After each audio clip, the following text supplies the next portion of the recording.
Shalom, selamat pagi Bapak Ibu Saudara yang dikasihi oleh Tuhan. Kita berjumpa kembali pada pagi hari ini untuk kita bersama-sama belajar akan firman Tuhan. Mari kita berdoa bersama-sama Bapak Ibu. Selamat pagi Tuhan Yesus, terima kasih buat kemurahan, anugerah, serta kasih sayang yang Tuhan berikan dalam kehidupan kami, sehingga pada pagi hari ini kami boleh menikmati udara yang segar dan kami juga belajar akan kebenaran firman-Mu Tuhan. Tenangkan dan teduhkan hati dan pikiran kami supaya apa yang kami pelajari pada pagi hari ini Tuhan semakin menguatkan iman, percaya serta pengharapan kami hanya kepada-Mu saja. Di dalam nama Tuhan Yesus, haleluya. Amin. Bapak Ibu Saudara dikasihi oleh Tuhan, bacaan kita pada pagi hari ini terambil di dalam Injil Matius.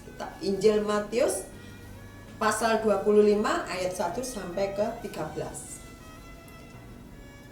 Sudah Bapak Ibu, Injil Matius 25 ayat 1 sampai 13 dengan tema gadis-gadis yang bijaksana dan gadis-gadis yang bodoh. Nah,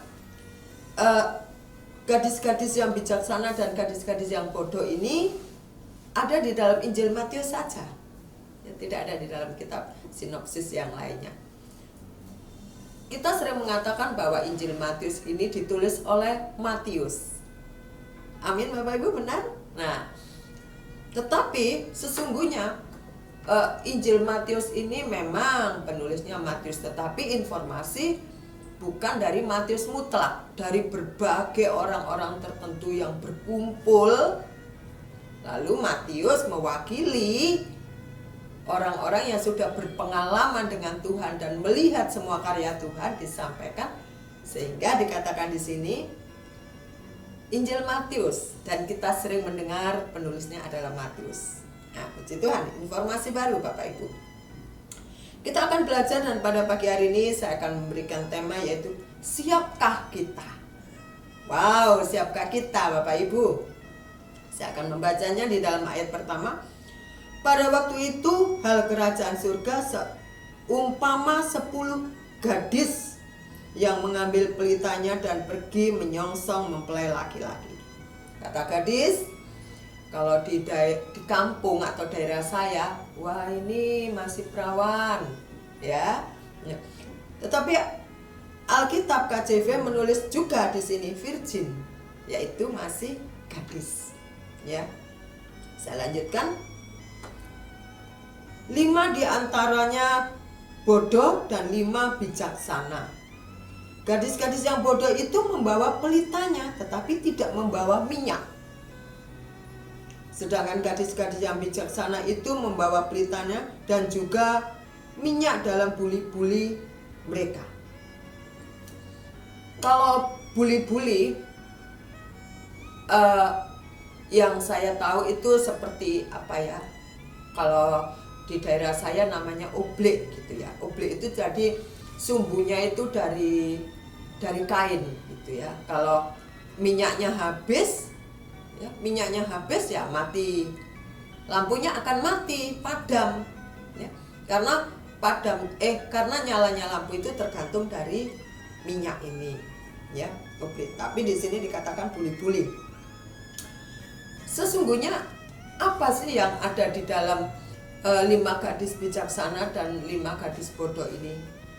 Bapak Ibu Saudara yang dikasihi oleh Tuhan, gereja kita GBSDI Jemaat Suara Sangkakala sering mengadakan pernikahan di gereja kami, dan juga ada jemaat yang melakukan pernikahan di tempat lain.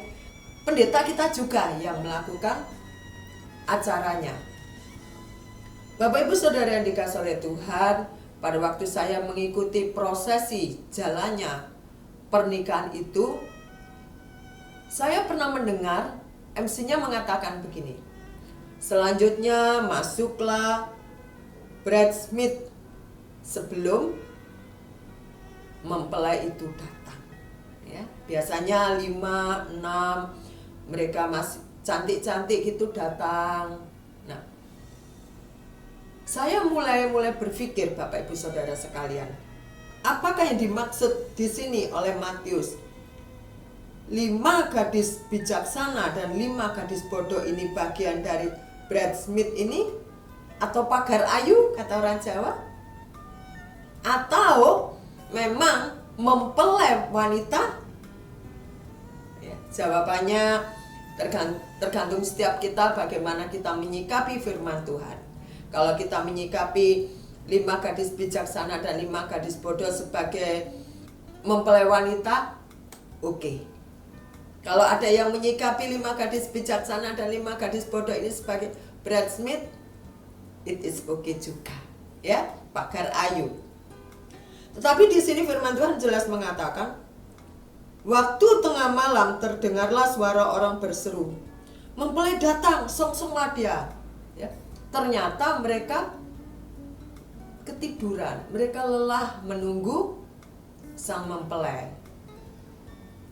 Di dalam kurun waktu menunggu ini ternyata dari 10 para gadis ini 5 itu minyaknya habis.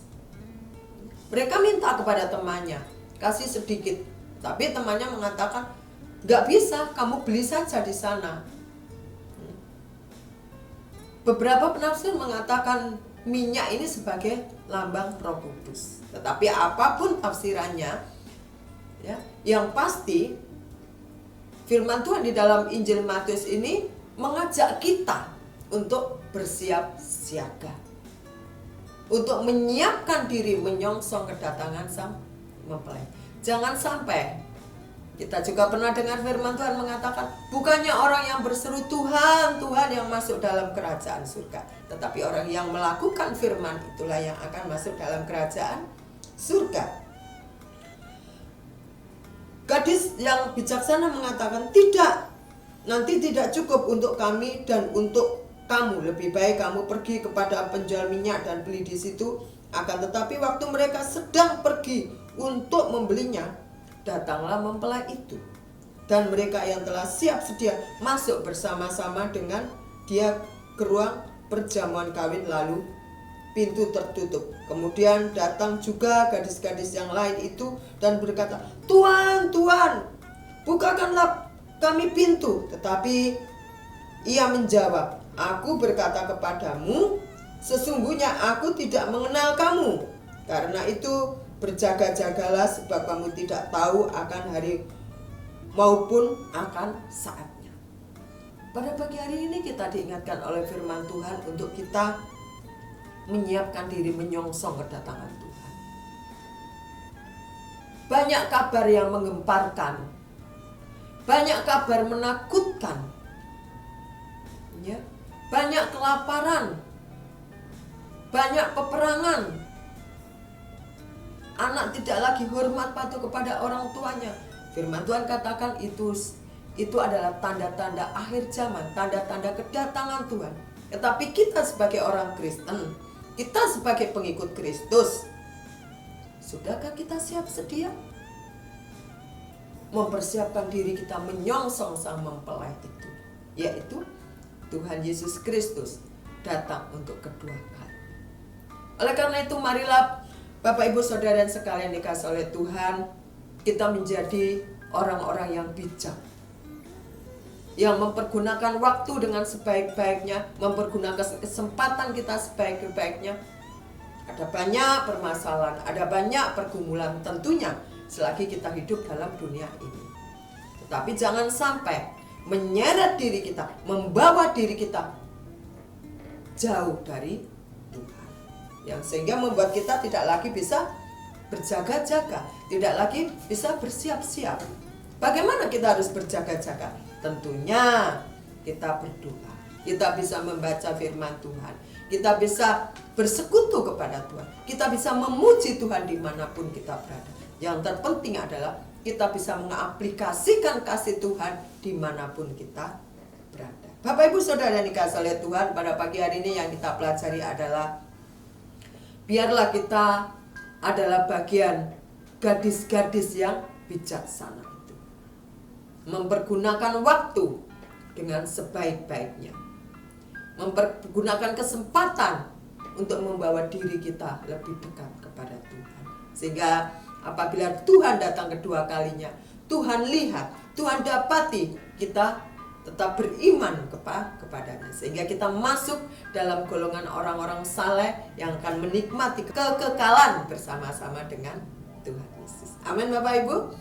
kabar yang sangat sukacita, tetapi kita juga harus ikuti, kita juga harus barengi dengan kesetiaan dan kesungguhan kita serta ketekunan kita dalam mengiring kepada Tuhan. Puji Tuhan, mari kita berdoa.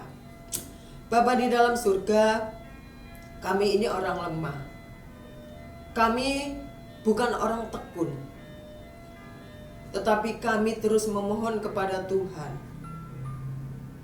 untuk kami menjadi pribadi yang teguh, untuk kami menjadi pribadi yang setia. Biarlah Tuhan terus bekerja dalam kehidupan kami, terus memperbarui pola pikir kami, sehingga kami mempunyai pola pikir yang benar, yang sesuai dengan standar kebenaran firman Tuhan. Terima kasih ya Tuhan, terima kasih ya Allahku pada pagi hari ini. Engkau menguatkan kami, Engkau menegur kami untuk kami hidup menjadi orang-orang yang bijaksana. Terima kasih, di dalam nama Tuhan Yesus kami sudah berdoa dan mengucap syukur. Haleluya, amin. Selamat pagi, Tuhan Yesus memberkati, amin.